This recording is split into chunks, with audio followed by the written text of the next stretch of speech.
El horror de Red Hook, por Howard Phillips Lovecraft.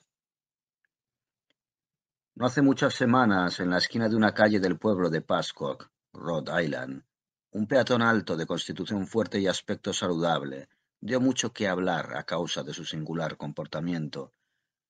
Al parecer había bajado por la carretera de Shepashe y al llegar a la parte más densa había torcido a la izquierda por la calle principal, donde varios bloques de modestos establecimientos dan cierta impresión de núcleo urbano. Al llegar allí, y sin causa aparente, manifestó su singular comportamiento. Miró un segundo de forma extraña hacia el más alto de los edificios y luego, profiriendo alaridos aterrados e histéricos, inició una frenética carrera que concluyó cuando tropezó y cayó en el cruce siguiente. Unas manos solícitas le recogieron y le sacudieron el polvo, descubriéndose entonces que estaba consciente, físicamente ileso y claramente repuesto de su súbito ataque de nervios. Susurró unas avergonzadas explicaciones sobre cierta tensión que había sufrido.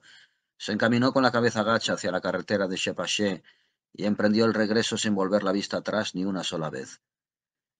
Encontraron extraño que le sucediera a un hombre tan corpulento, robusto y de aspecto tan normal un infortunio semejante, extrañeza que no disminuyó al oír los comentarios de uno de los mirones que le había reconocido como el huésped de un conocido lechero de las afueras de Shepashe. Resultó ser un detective de la policía de Nueva York llamado Thomas F. Malone, el cual se encontraba disfrutando de un largo permiso para someterse a tratamiento médico tras un trabajo extraordinariamente dificultoso en un espantoso caso local de dramáticas consecuencias. Varios edificios de ladrillo se habían derrumbado durante una redada en la que él había participado, y hubo algo en la mortandad general entre detenidos y compañeros suyos que le había horrorizado de manera especial.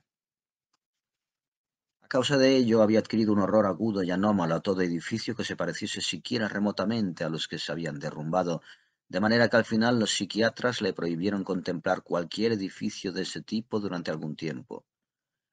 Un médico de la policía que tenía familia en Shepashe propuso que dicha aldea, formada por casas coloniales de madera, podía ser un lugar ideal para su convalecencia psíquica, y allí se había retirado el paciente, prometiendo no arriesgarse a andar por calles con fachadas de ladrillo de las grandes poblaciones hasta que le aconsejase debidamente el especialista de Woonsocket, con quien le habían propuesto el contacto. Este paseo hasta Pascoag con idea de comprar revistas había sido un error, y el paciente había pagado su desobediencia con un susto, algunas contusiones y una humillación. Esto era cuanto sabían los chismosos de Shepashe y de Pascoag, y eso era también lo que los doctores especialistas creían. Pero al principio Malone había contado a los especialistas mucho más, aunque dejó de contarles nada al ver la absoluta incredulidad que expresaban sus semblantes. A partir de entonces guardó silencio y no protestó en absoluto cuando todos coincidieron en afirmar que había sido el derrumbamiento de los ruinosos edificios de ladrillo del sector de Red Hook de Brooklyn y la muerte consiguiente de muchos esforzados oficiales lo que había causado su desequilibrio nervioso.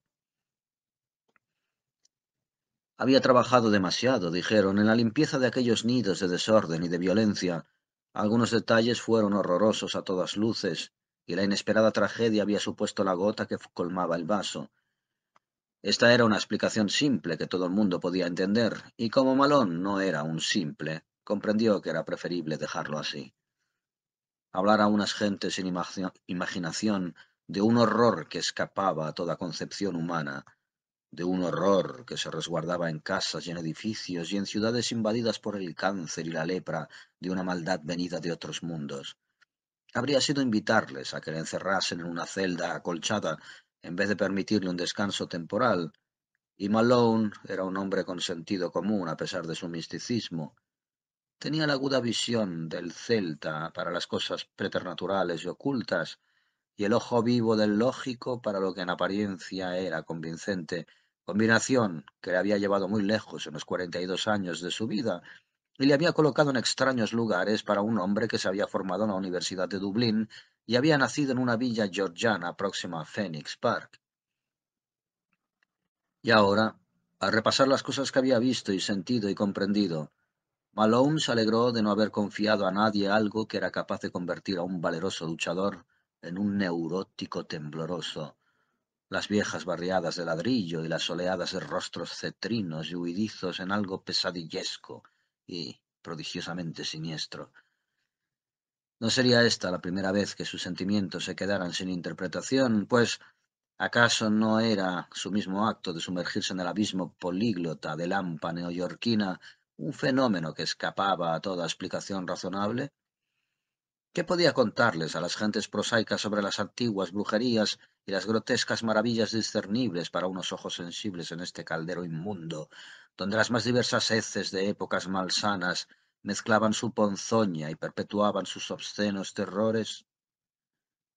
Él había visto la llama verde e infernal de secreto prodigio en esa confusión estrepitosa y evasiva de avidez exterior y de interna blasfemia, y había sonreído con desprecio cuando los neoyorquinos que le conocían se burlaban de sus experimentos en su labor policial. Se habían mostrado muy graciosos y cínicos, y se habían reído de su búsqueda fantástica de misterios indescifrables, asegurándole que en estos tiempos no había en Nueva York más que bajeza y vulgaridad. Uno de ellos le había apostado bastante dinero a que, pese a las numerosas cosas emocionantes que había publicado en la Dublin Review, no era capaz de escribir siquiera un relato verdaderamente atractivo sobre la vida de los bajos fondos de Nueva York.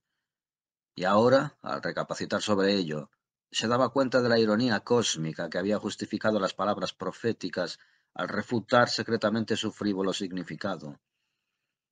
El horror, como vio al fin, no podía ser objeto de relato, pues como el libro que cita la autoridad alemana de Poe, es lässt sich nicht lesen, no consiste en ser leído. Para Malone la existencia producía siempre una sensación latente de misterio. De joven había percibido la oculta belleza, el éxtasis de las cosas, y había sido poeta, pero la pobreza y el sufrimiento y el exilio le habían hecho volver la mirada en direcciones más tenebrosas y se había estremecido ante la maldad del mundo que le rodeaba. La vida diaria se había vuelto para él una fantasmagoría de sombras macabras, brillantes y descocadas unas veces, ocultando la corrupción con el mejor estilo de Beardsley, y otras insinuando terrores tras las formas y los objetos más corrientes, como las obras sutiles y menos llamativas de Gustave Doré. A menudo suponía misericordioso que la mayoría de las personas inteligentes se mofaran de los misterios más recónditos, pues porfiaba, si las mentes superiores entraran alguna vez en comunicación plena con los secretos guardados por antiguos cultos inferiores, no tardarían las anormalidades no sólo en destruir el mundo, sino en amenazar la misma integridad del universo. Estas reflexiones eran morbosas, evidentemente, pero su agudo sentido de la lógica y su profundo humor las equilibraban de manera saludable. Malone se conformaba con que sus ideas se quedaran en visiones semivislumbradas y prohibidas para poder jugar con ellas con ligereza. La historia llegó solo cuando el deber le colocó ante una revelación infernal, demasiado repentina e intensa para poder eludirla. Hacía algún tiempo que le habían destinado a la comisaría de Butler Street de Brooklyn cuando tuvo noticia del caso del Red Hook.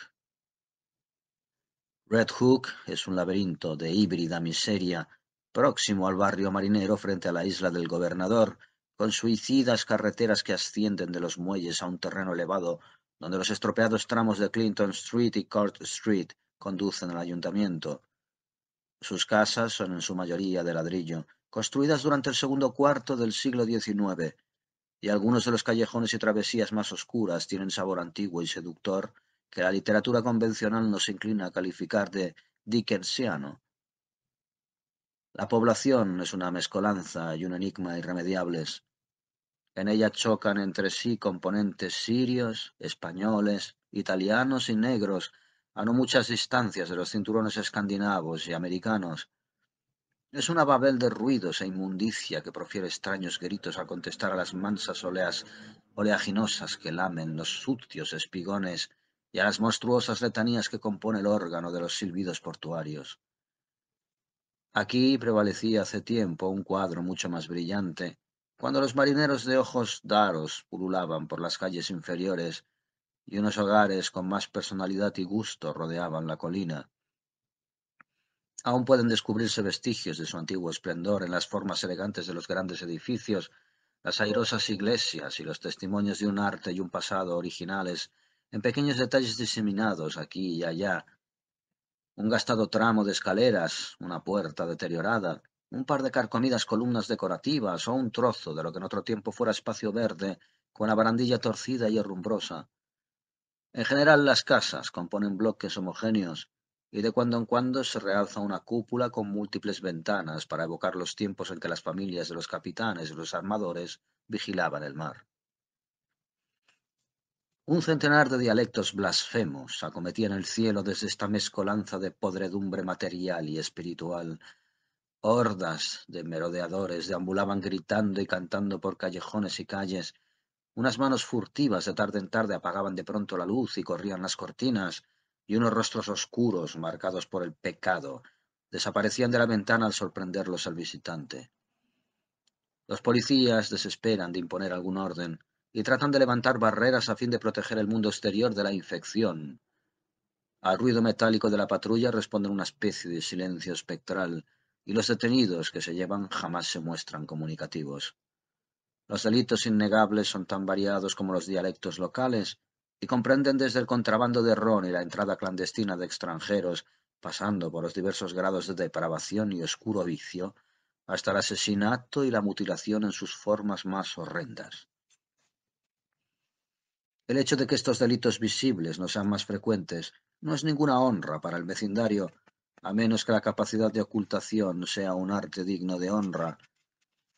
Entra más gente en Red Hook de la que sale, al menos de la que sale por tierra, y los causantes de ello son los menos locuaces con toda probabilidad.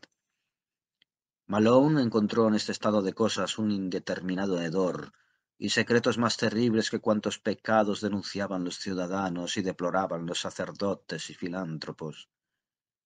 Sabía como persona que una gran imaginación se unía a conocimientos científicos, que la gente moderna que vive al margen de la ley tiende misteriosamente a repetir las pautas instintivas más oscuras del salvajismo primitivo, y cuasi simiesco en su vida diaria y en sus observaciones rituales, y con un estremecimiento de antropólogo había visto a menudo desfilar procesiones acompañadas de cánticos y blasfemias, de jóvenes de ojos turbios y rostros picados de viruela que desfilaban durante la primera hora de la madrugada.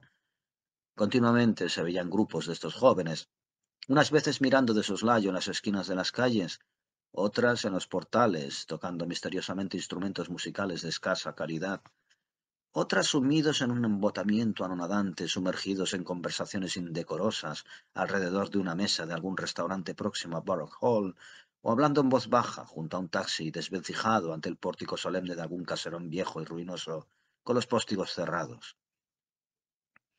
Le fascinaban y le producían escalofríos, más de lo que se atrevía a confesar a sus compañeros de cuerpo, porque le parecía ver en ellos una especie de hilo monstruoso de secreta continuidad, una pauta diabólica, misteriosa y antigua, que estaba más allá y por debajo de las acciones, costumbres y guaridas investigadas con concienzudo cuidado técnico por la policía. Era sin duda, intuía él, herederos de alguna tradición espantosa y primordial, partícipes de cultos y ritos degradados y fragmentarios más viejos que la humanidad. Lo insinuaba su coherencia y su precisión, y lo relevaban los indicios de un orden subyacente bajo el mísero desorden. No en vano había leído tratados como el Witch Cult in Western Europe de Margaret Murray, y sabía que había pervivido hasta los últimos años entre los campesinos y las gentes furtivas un tipo horrible y clandestino de reuniones y orgías que provenía de tenebrosas religiones, religiones anteriores al mundo ario, y que aparecían en las leyendas populares como misas negras y aquelarres. No creía en absoluto que hubiesen desaparecido totalmente estos rastros infernales de magia asiático-turania y de cultos de la fertilidad, y se preguntaba a menudo cuánto más antiguos y negros serían algunos de ellos de lo que se contaba en realidad. Fue el caso de Robert Soydam el que introdujo a Malone en el cogollo del asunto de Red Hook. Soydam era un hombre solitario y culto que pertenecía a una antigua familia holandesa. Cantó desde el principio con los medios justos para vivir con independencia y ocupaba la amplia pero mal conservada mansión que su abuelo había construido en Flatbush, cuando dicho pueblo era poco más que un encantador conjunto de casas de estilo colonial, alzadas en torno al templo de la iglesia reformada, cubierta de hiedra, con su campanario y su cementerio cercado con valla de hierro y poblado de lápidas con nombres holandeses. En su casa solitaria de Martense Street, en medio de un jardín de árboles virtuosos, Suydam había leído y meditado durante 6 décadas, excepto un período en que embarcó, una generación antes, rumbo al viejo continente, donde permaneció durante 8 años. No podía permitirse tener criados, admitía pocas visitas en su absoluta soledad, evitaba amistades íntimas y recibía a sus escasos conocidos en una de las 3 habitaciones de la planta baja que él mismo mantenía en orden, una inmensa estancia con estanterías que llegaban hasta el techo, sólidamente atestadas de libros pesados, rotos, arcaicos y de aspecto vagamente repugnante. El crecimiento del pueblo y su absorción final por el distrito de Brooklyn no había significado nada para Suidan, quien a su vez había ido significando menos para el pueblo.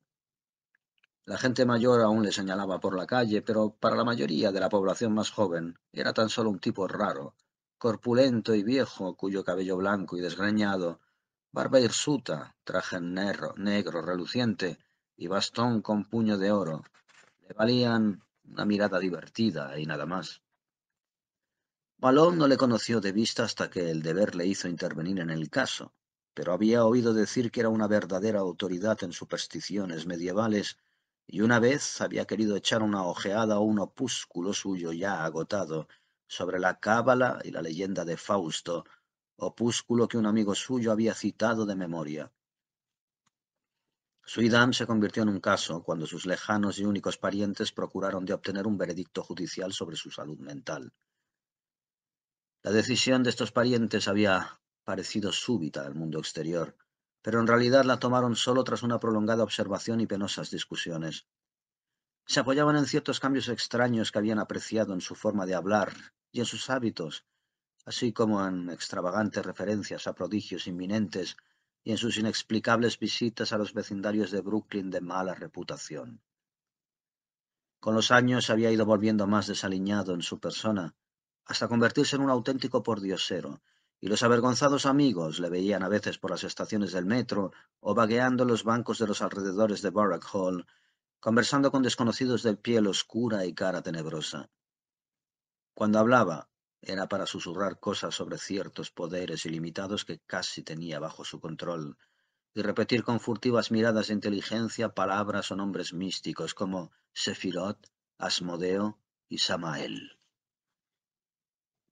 La sentencia judicial declaró que estaba consumiendo sus rentas y malgastando su pecunio en la compra de extraños volúmenes importados de Londres y de París, y en el mantenimiento de un sótano miserable en el distrito de Red Hook, donde pasaba casi todas las noches recibiendo extrañas delegaciones de gentes extranjeras, broncas y heterogéneas, y dirigiendo al parecer cierta clase de ritos ceremoniales tras las verdes y discretas persianas. Los detectives a quienes asignó su vigilancia informaron haber oído desde el exterior extraños gritos y cánticos y ruidos de saltos durante estos ritos nocturnos, y se estremecían ante sus éxtasis y abandonos, pese a las vulgares orgías que solían celebrarse en ese sector menguado. Sin embargo, cuando llegó a conocerse la noticia, Suydam se las arregló para seguir en libertad. Ante el juez su actitud fue cortés y razonable, y aceptó sin reservas la rareza de conducta y extravagancia de lenguaje en que había caído a causa de su excesiva entrega al estudio y a la investigación. Se había consagrado, dijo, a la investigación de ciertos aspectos de las tradiciones europeas que requerían el más estrecho contacto con grupos extranjeros y el conocimiento de sus canciones y sus danzas populares. La idea de que una ruin sociedad secreta le estaba consumiendo, como referían sus parientes, era evidentemente absurda. Demostraba lo poco que comprendían su obra.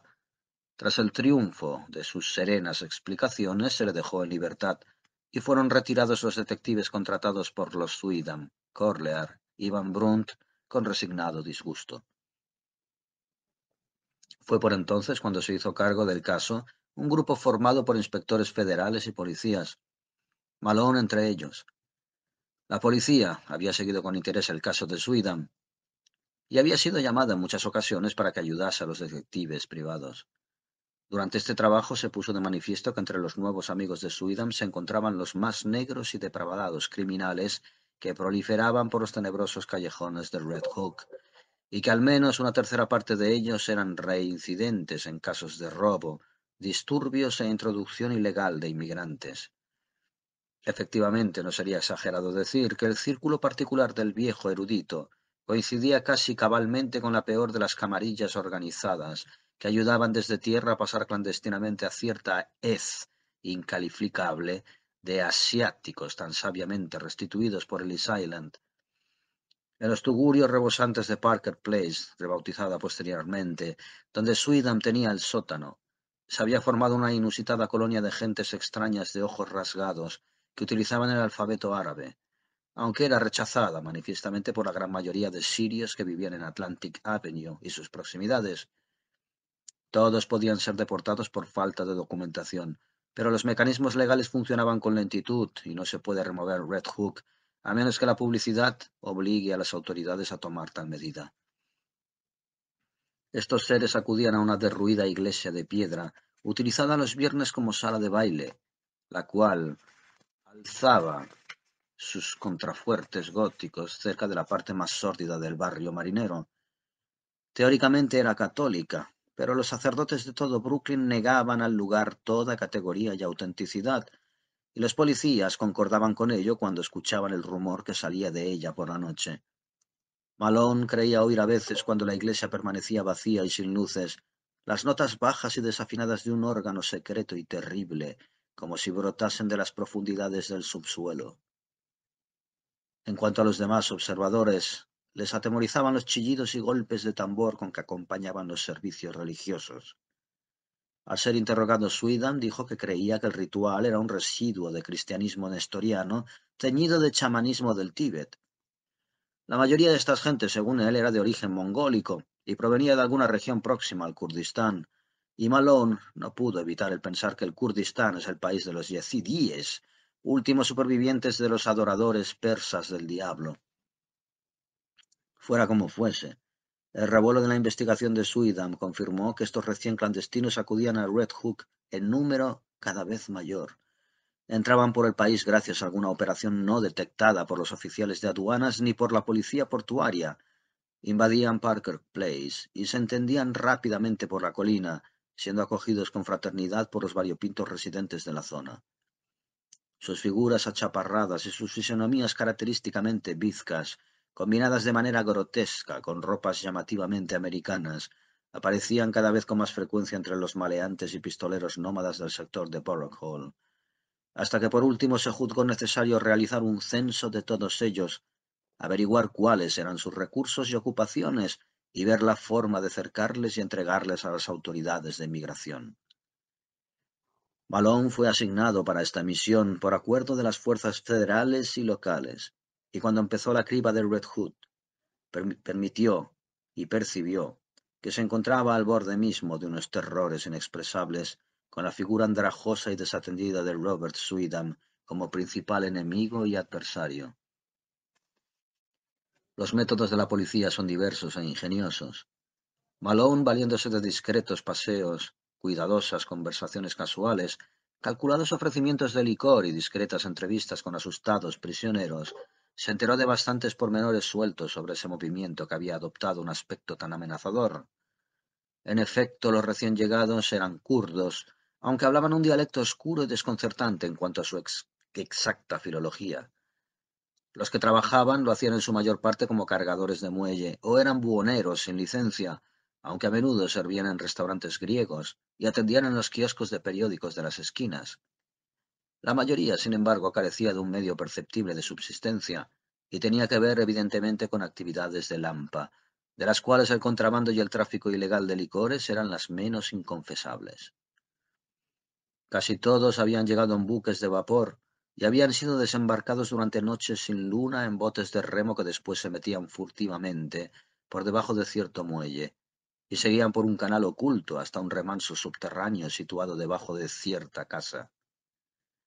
Malone no consiguió localizar el muelle, ni el canal, ni la casa, ya que la memoria de sus informadores era terriblemente confusa, en tanto que su lenguaje era en parte incomprensible aún para los intérpretes más capaces.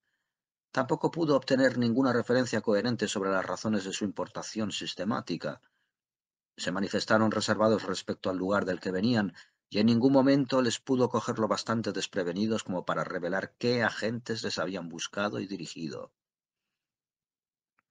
En efecto, manifestaron algo así como un tremendo pavor cuando se les preguntó por los motivos de su presencia allí. Los maleantes de otras razas se mostraron igualmente reservados, y lo más que se pudo inferir fue que un dios o gran sacerdote les había prometido poderes inauditos y glorias y gobiernos sobrenaturales en una tierra extraña. La asistencia de los recién llegados y antiguos delincuentes a las rigurosamente vigiladas reuniones nocturnas de Suidam era muy constante, y la policía no tardó en darse cuenta de que el antiguo solitario había alquilado pisos adicionales para acomodar a aquellos invitados que estaban al tanto de sus consignas, llegando a adquirir finalmente 3 edificios enteros y albergando de forma permanente a muchos de estos misteriosos compañeros. Ahora pasaba poco tiempo en su casa de Flatbush, a donde iba solo para llevarse o devolver libros, y su expresión y actitud habían sobrepasado un impresionante grado de extravío. Malone fue a verlo un par de veces, pero las dos fueron rechazadas con tosquedad.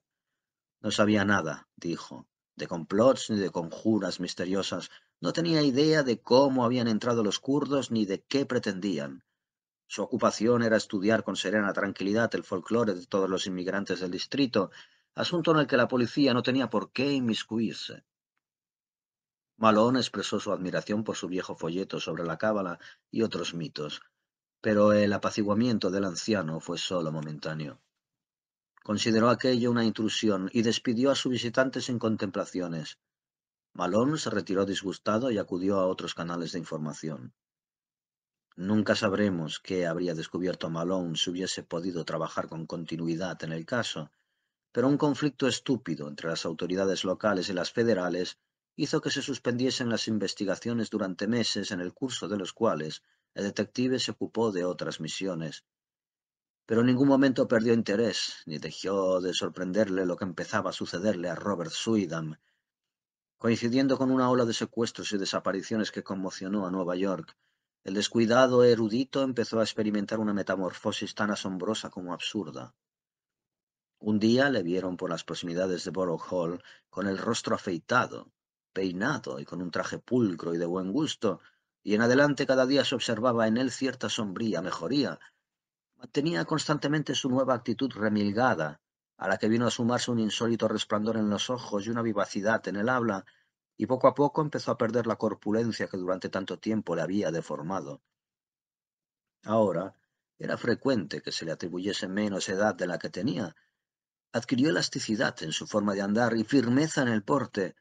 En consonancia con su nueva vida y su cabello, mostró un curioso oscurecimiento que no daba la impresión de corresponder al tinte. Unos meses después empezó a vestir de manera cada vez menos conservadora, y finalmente asombró a sus nuevos amigos al restaurar y decorar de nuevo su mansión de Flatbush, que abrió en una serie de recepciones a las que invitó a cuantas amistades recordaba, dispensando una especial acogida a sus parientes olvidados que poco antes había tratado de internarle. Unos asistieron por curiosidad y otros por obligación, pero todos se sintieron súbitamente encantados ante la gracia y elegancia de que hacía gala el antiguo ermitaño.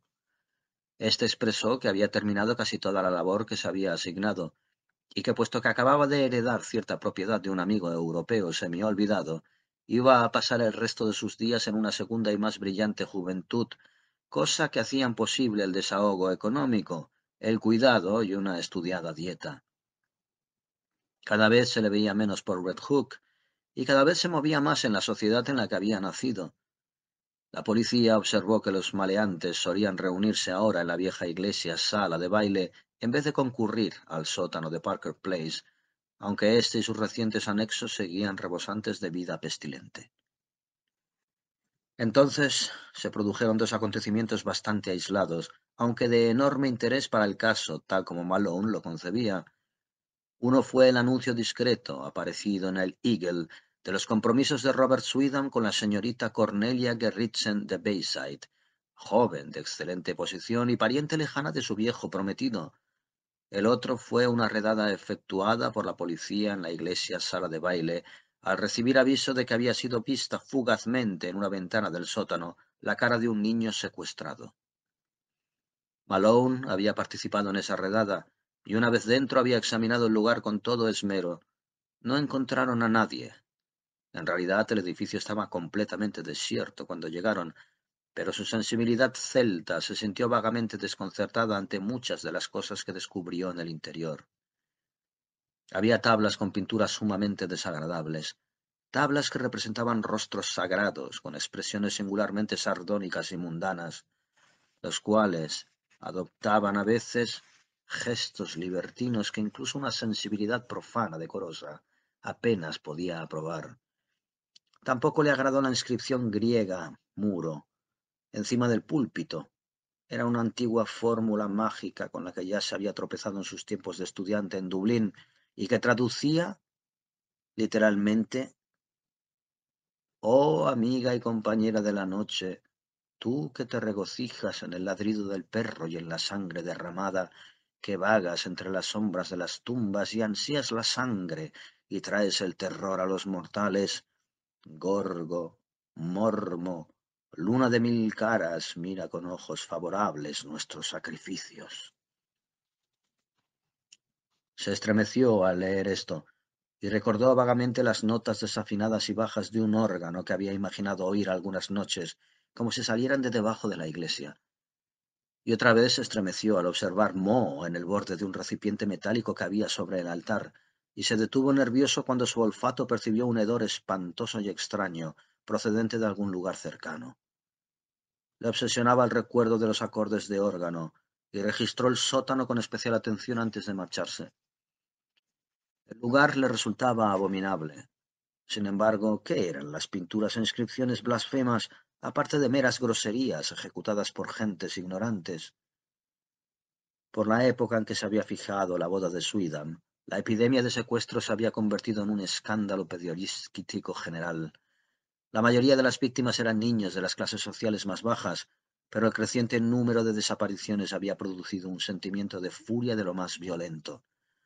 Los diarios reclamaban la intervención de la policía y una vez más la comisaría de Butler Street envió a sus hombres a Red Hook en busca de pistas, descubrimientos y criminales. Malone se alegró de ponerse otra vez en acción y se enorgulleció de tomar parte en la redada llevada a cabo en una de las casas que tenía Sweetham en Parker Place. No encontraron a ninguno de los niños secuestrados, contrariamente de lo que se contaba sobre gritos, y a pesar de la venda roja recogida en el patio, pero las pinturas y las brutales inscripciones que manchaban las paredes desnudas de la mayoría de las habitaciones y el primitivo laboratorio químico del ático convencieron al detective de que estaba sobre la pista de algo tremendo.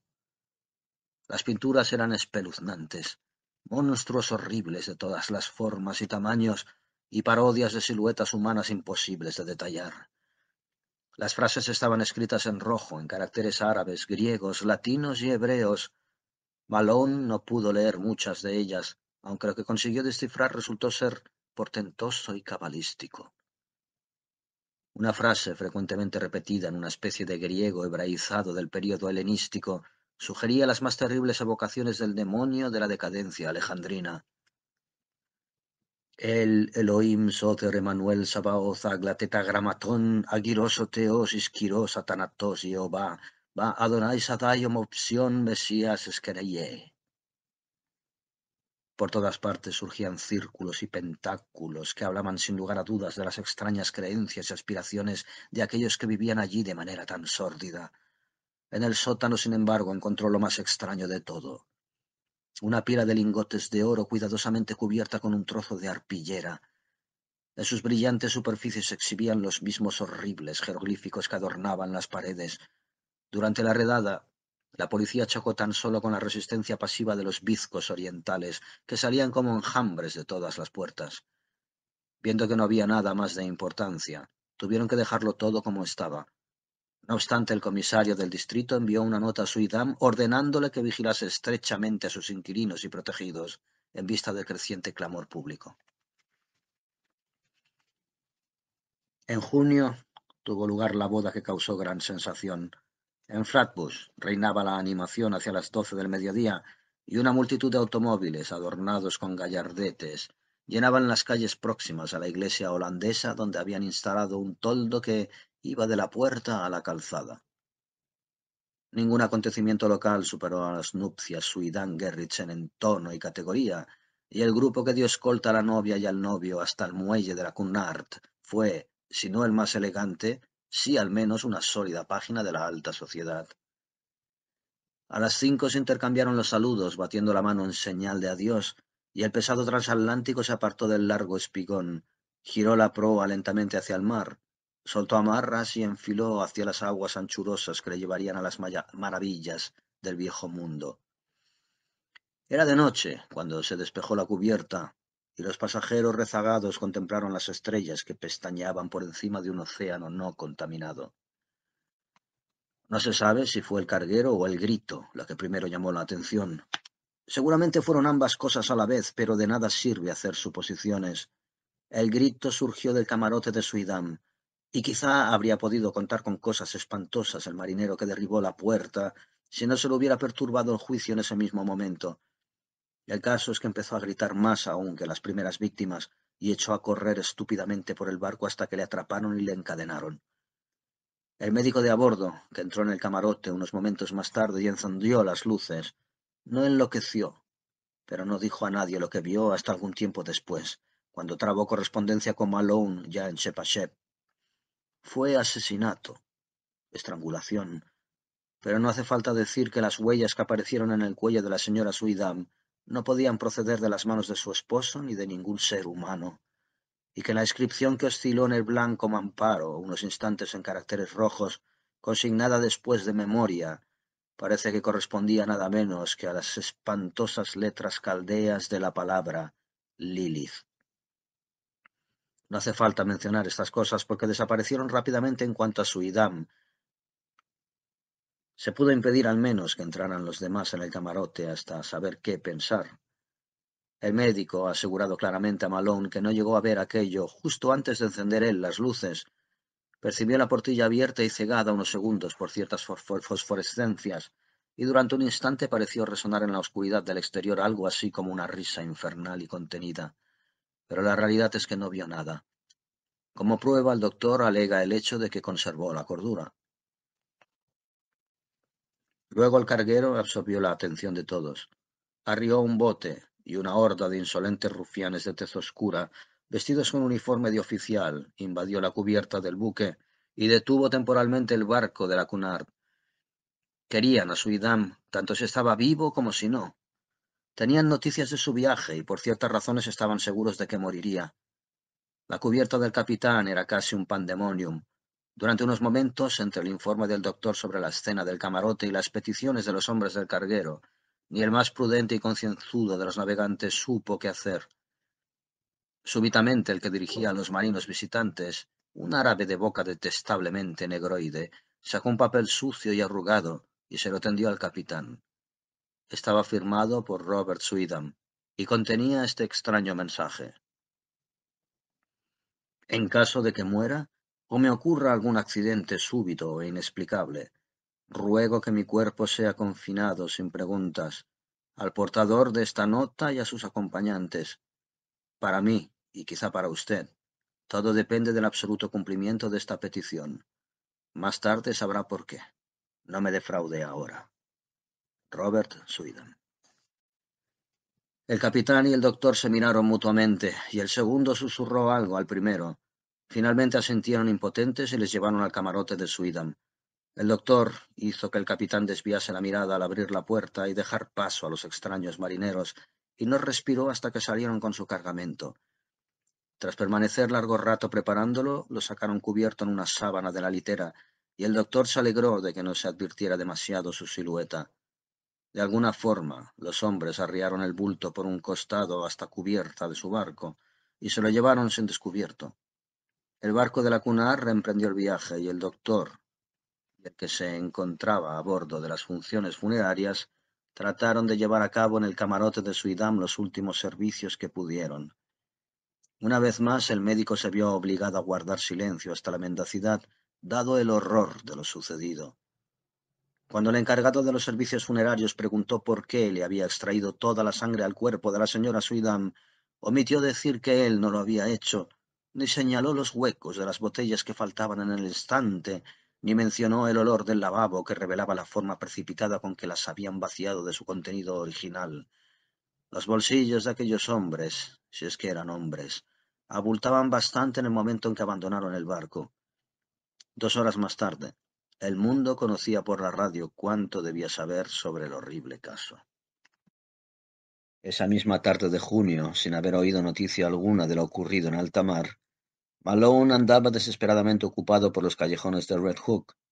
Una súbita conmoción pareció estremecer el ambiente, y como informados por un rumor de algo singular, los vecinos se aglomeraron alrededor de la iglesia, sala de baile y las casas de Parker Place. Acababan de desaparecer 3 niños noruegos de ojos azules de las calles próximas a Gowanus, y corrió la voz de que se estaba congregando una multitud de robustos vikingos de aquel sector. Malone llevaba semanas insistiendo sobre la necesidad de efectuar una limpieza general, finalmente movidos por condiciones más evidentes al sentido común que las conjeturas de un soñador dublinés, consintieron a dirigir un golpe definitivo. La inquietud y amenaza de esa tarde fue el factor decisivo, y poco antes de las 12 de la noche un destacamento reclutado en 3 comisarías con el fin de llevar a efecto la redada descendió hacia Parker Place y sus alrededores.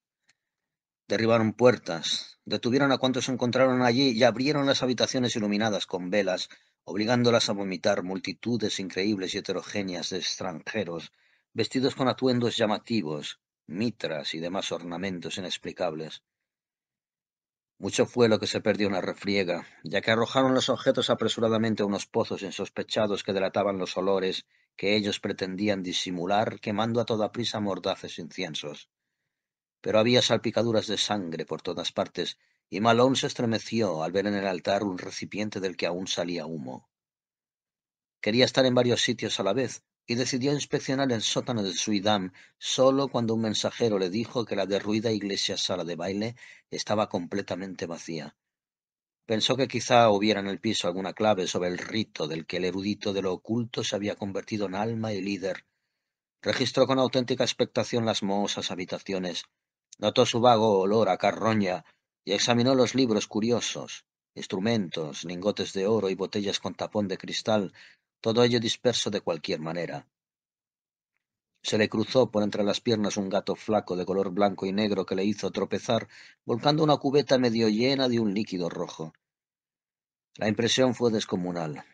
Hasta hoy Malone no está seguro de lo que vio, pero todavía se le representa en sueños ese gato escabulléndose con ciertas monstruosas alteraciones y particularidades. Luego llegó a la puerta del sótano. La vio cerrada con llave y buscó algo con qué derribarla. Encontró cerca un pesado banco y su sólido asiento fue más que suficiente para hacer saltar los antiguos cuarterones.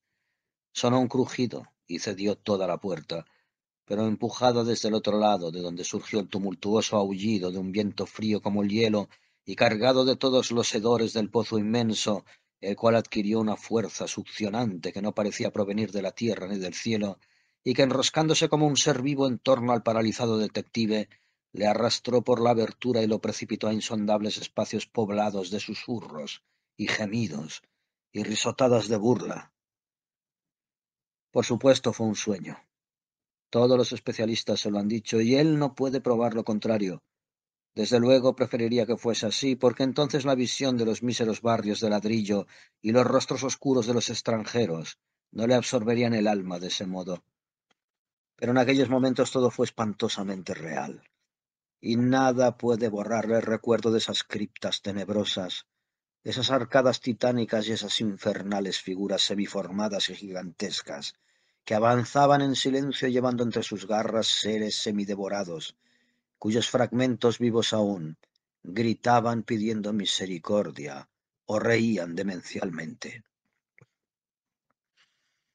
Olores de incienso y de corrupción se mezclaban en nauseabundo concierto, y el aire negro hervía de bultos brumosos, semivisibles, de informes seres elementales dotados de ojos. En alguna parte, un agua negra y pegajosa lamía espigones de ónice, y una de las veces se oyó el tintineo despavorido de unas campanillas estridentes que saludaban a la risa loca y sofocada de una entidad desnuda y fosforescente que brotó a la superficie, salió a la orilla y se encaramó a lo alto de un pedestal tallado en oro que había en el fondo, y se puso en cuclillas mirando de soslayo.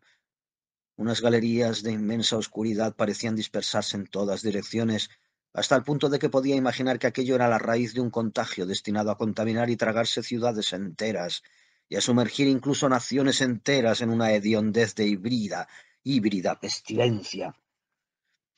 Aquí se había introducido el pecado cósmico, y supurando ritos impíos, había iniciado una marcha burlesca de muerte que iba a corrompernos a todos y convertirnos en fungosas anormalidades demasiado horrendas para encontrar descanso en las sepulturas.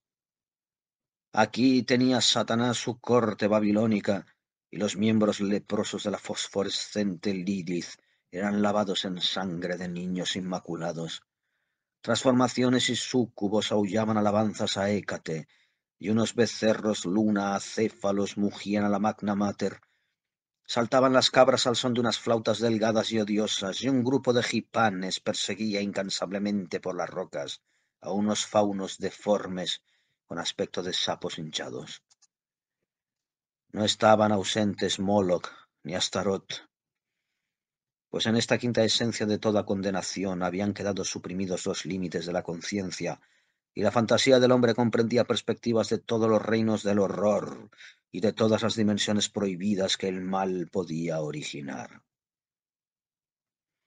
El mundo y la naturaleza estaban irremediablemente desamparados ante tales asaltos procedentes de abiertos pozos de noche, y ningún signo ni plegaria era capaz de contener el desbordante walpurgis de horror que se había producido, cuando un sabio, en posesión de la odiosa llave, había tropezado con una horda cargada con el arca cerrada y repleta de saber demoníaco.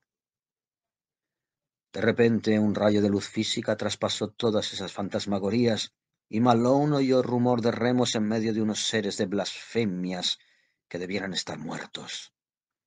Brotó a la vista un bote con un farol en la proa. Se dirigió velozmente hacia una argolla de hierro que había en el muelle de piedra cubierto de lino, y vomitó a varios hombres oscuros cargados con un bulto envuelto en una sábana. La llevaron a la entidad desnuda y fosforescente agazapada en lo alto del dorado y esculpido pedestal, y la entidad rió y manoseó el bulto de la sábana. A continuación desenvolvieron y pusieron de pie ante el pedestal el cadáver gangrenoso de un viejo corpulento de barba incipiente y blancos cabellos desordenados. La entidad fosforescente rió otra vez, y los hombres se sacaron unas botellas de los bolsillos y le ungieron los pies con un líquido rojo. Luego entregaron las botellas a la entidad para que bebiese de ellas. De repente, de un callejón arqueado que se perdía a lo lejos, llegaron las notas demoníacas y jadeantes de un órgano blasfemo, ahogando y anulando con sus bajos sonidos desafinados y sarcásticos las risas infernales. Un instante después, todas las entidades que había allí quedaron como electrificadas, y agrupándose al punto en una procesión ceremonial, la horda de pesadillas se alejó solemnemente al encuentro de la música. Cabras, sátiros y egipanes, íncubos, súcubos y lémures, sapos deformes, seres elementales aulladores y perrunos, y huéspedes mudos de las tinieblas, guiados todos por la abominable entidad fosforescente que había ocupado el trono dorado, y que ahora avanzaba cínico llevando en brazos el cadáver de ojos vidriosos del corpulento anciano. Los hombres extraños y oscuros danzaban detrás, y toda la columna saltaba y brincaba con furia dionisíaca. Malone dio unos pasos tras ellos, confuso y delirante, sin saber si estaba en ese o en otro mundo. Luego dio media vuelta, vaciló y se derrumbó sobre la piedra fría y húmeda, jadeante y tembloroso, mientras el órgano demoníaco seguía desafinando, y los aullidos, la percusión de los tambores y el tintineo de la loca procesión se hacía cada vez más débil. Tenía vaga conciencia de cánticos horrendos y espantosos graznidos a lo lejos. De cuando en cuando le llegaba un gemido gañido de devoción ceremonial a través de la bóveda tenebrosa, hasta que por último entonaron la pavorosa fórmula mágica griega cuyo texto había leído encima del púlpito de la iglesia sala de baile. Oh, amiga y compañera de la noche, tú, que te diviertes en el ladrido del perro, aquí estalló un aullido horrendo, y en la sangre derramada, ruidos atroces, que vagas entre las sombras de las tumbas, aquí brotó un suspiro sibilante, y anhelas la sangre y traes el terror a los mortales, gritos breves y agudos de miles de gargantas, Gorgo, repetido en respuesta, Mormo, repetido en éxtasis, luna de mil caras, suspiros y notas de flauta, mira con ojos propicios nuestros sacrificios. Al concluir la salmodia, se elevó un grito general, y unos ruidos sibilantes casi ahogaron las notas ominosas y bajas del órgano desafinado. Luego brotó un jadeo como de muchas gargantas y una babel de ladridos y expresiones quejumbrosas. Lilith, gran Lilith, contempla al esposo. Más gritos, clamor exultante y el ruido claro de pisadas de una figura que corría. Las pisadas se aproximaron y Malone se incorporó apoyándose en un codo para mirar. La claridad de la cripta, que últimamente había disminuido, aumentó ahora ligeramente, y en esa luz demoníaca apareció la forma fugaz de algo que no era posible que pudiese oír, ni sentir, ni respirar. El cadáver gangrenoso de ojos vidriosos del anciano corpulento, ahora sin que le sostuviesen, animado por algún sortilegio infernal del rito que acababa de concluir. Tras él venía la entidad desnuda y fosforescente del esculpido pedestal, y más atrás resollaban los hombres oscuros y toda la pavorosa tripulación de repugnancias concedidas de sensibilidad.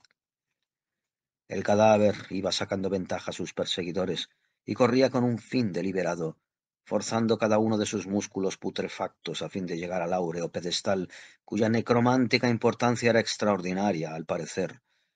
Un momento después había alcanzado su objetivo, mientras que la multitud que le seguía permanecía corriendo con frenética rapidez, pero fue demasiado tarde, porque el cadáver de ojos desorbitados que fuera Robert Suidan había logrado su objetivo y su victoria en un esfuerzo final que le desgarró los tendones, provocando el desmoronamiento de su cuerpo repugnante. El impulso había sido descomunal, pero su fuerza resistió hasta el final, y mientras caía convertido en una pústula pantanosa de corrupción, el pedestal se tambaleó, se volcó, y finalmente se precipitó desde su base de ónice a las espesas aguas, despidiendo un último destello de oro tallado al hundirse pesadamente en los negros abismos del Tártaro inferior. En ese instante se disipó también toda la escena de horror ante los ojos de Malone, quien se desmayó en medio de un estallido atronador que pareció borrar todo el maligno universo. Al sueño de Malone, vivido todo él antes de enterarse de la muerte de Suidan y de su trasbordo en alta mar, vinieron a añadirse ciertos incidentes reales del caso. Aunque esa no es razón para que nadie lo crea, los tres edificios viejos de Parker Place, sin duda minados de corrupción desde hacía tiempo en su forma más insidiosa, se derrumbaron sin causa aparente, cuando estaban dentro la mitad de los policías y gran parte de los prisioneros, y de ambos grupos, el más numeroso murió precipitadamente.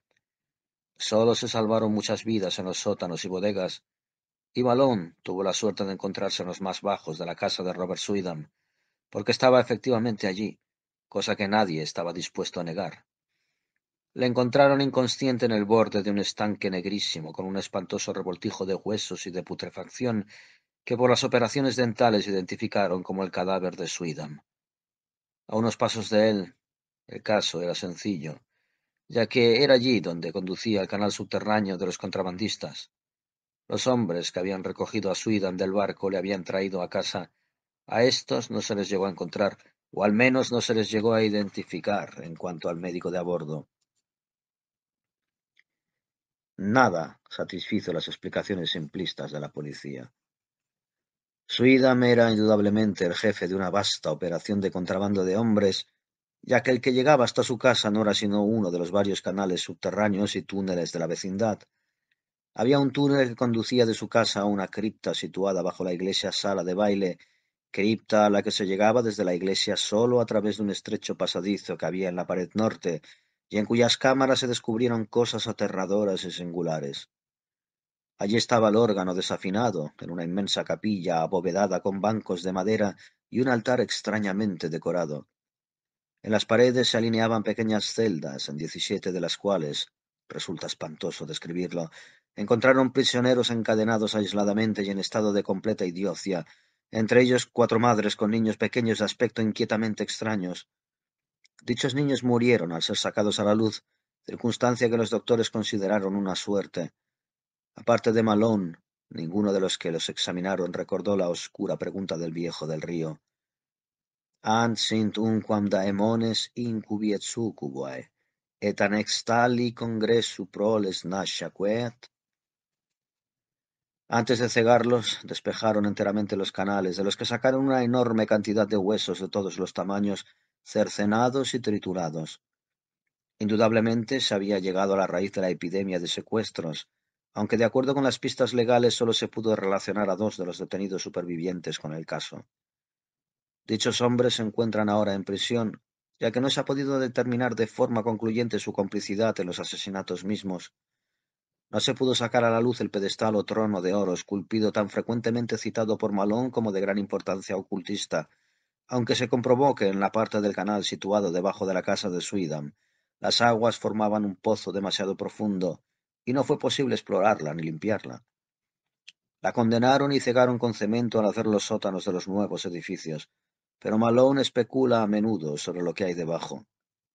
La policía, satisfecha de haber desarticulado una peligrosa banda de maníacos traficantes de inmigrantes, dejaron a los kurdos no convictos en manos de las autoridades federales. Si bien antes de ser deportados se descubrió de manera concluyente que pertenecían a la secta yezidí de los adoradores del diablo. El carguero y su tripulación siguen siendo un misterio, aunque los escépticos detectives están dispuestos a enfrentarse con ellos, una vez más, en la lucha por frenar el paso de alijos y el contrabando de ron. Malone considera que estos detectives dan muestras de una visión lamentablemente miope con su falta de asombro ante la abundancia de detalles inexplicables y la sugestiva oscuridad de todo el caso. No obstante, critica igualmente a los periódicos que solo vieron en él un morboso sensacionalismo y se recrearon en lo que no era sino un sádico culto secundario, cuando podían haber denunciado un horror procedente del mismo corazón del universo. Pero le alegra poder descansar tranquilo en Shepashe, sosegando su sistema nervioso y pidiendo que el tiempo vaya trasladando poco a poco su terrible experiencia del reino de la realidad presente a de la pintoresca y semimítica lejanía de Greenwood. Robert Sweetan descansa junto a su esposa en el cementerio de Greenwood. No se celebró ningún funeral sobre sus huesos extrañamente rescatados, y los parientes se sienten aliviados por el rápido olvido en que ha caído el caso. Desde luego, ninguna prueba legal ha confirmado la conexión del erudito con los horrores de Red Hook, ya que su muerte se anticipó a la averiguación que habría tenido que soportar. Tampoco se habla de su propio fin, y los Sweedham confían en que la posteridad le recuerde solo como el afectuoso ermitaño que se dedicaba al estudio de la magia y el folclore. En cuanto a Red Hook, sigue como siempre. Sweedham llegó y se fue. Apareció un terror y se disipó a continuación, pero el espíritu malvado de lo tenebroso y lo sórdido sigue latente entre los mestizos que habitan en los viejos edificios de ladrillo, y las bandas de haraganes siguen desfilando sin que se sepa con qué objeto por delante de las ventanas donde aparecen y desaparecen inexplicablemente luces y caras retorcidas. El horror secular es una hidra de 1000 cabezas, y los cultos tenebrosos tienen sus raíces en blasfemias más profundas que el pozo de Demócrito. Triunfa el alma de la bestia omnipresente, y las legiones de jóvenes de ojos turbios y picados de viruela que deambulan por Red Hook siguen maldiciendo y cantando y aullando mientras marchan de abismo en abismo sin que nadie sepa de dónde vienen ni hacia dónde van, empujados por leyes ciegas de la biología que jamás concebirán. Como antes entra en Red Hook más gente de la que sale por tierra, y corren ya rumores de que vuelve a haber nuevos canales bajo tierra que conducen a ciertos centros de tráfico de licor y de cosas menos confesables. La iglesia sala de baile está dedicada ahora casi siempre al baile, y se han visto rostros extraños en sus ventanas por la noche. Recientemente un policía expresó el convencimiento de que la cripta cegada ha sido excavada otra vez con fines nada fáciles de explicar. ¿Quiénes somos nosotros para combatir venenos más antiguos que la historia y que la humanidad? Los simios danzaban en Asia ante esos horrores, y el cáncer medra y se extiende en esas filas ruinosas de edificios de ladrillo donde se oculta lo clandestino. No se perturba Malone sin motivos, pues solo el otro día un oficial oyó casualmente a una vieja de tez oscura que enseñaba a un chiquillo una salmodia a la sombra de un patio. Prestó atención y le pareció muy extraño oír repetir una y otra vez: "Oh, amiga y compañera de la noche, tú que te diviertes en el ladrido del perro y en la sangre derramada, que vagas entre las sombras de las tumbas y ansías la sangre y traes el terror a los mortales, Gorgo, Mormo, luna de mil caras, mira con ojos favorables nuestros sacrificios".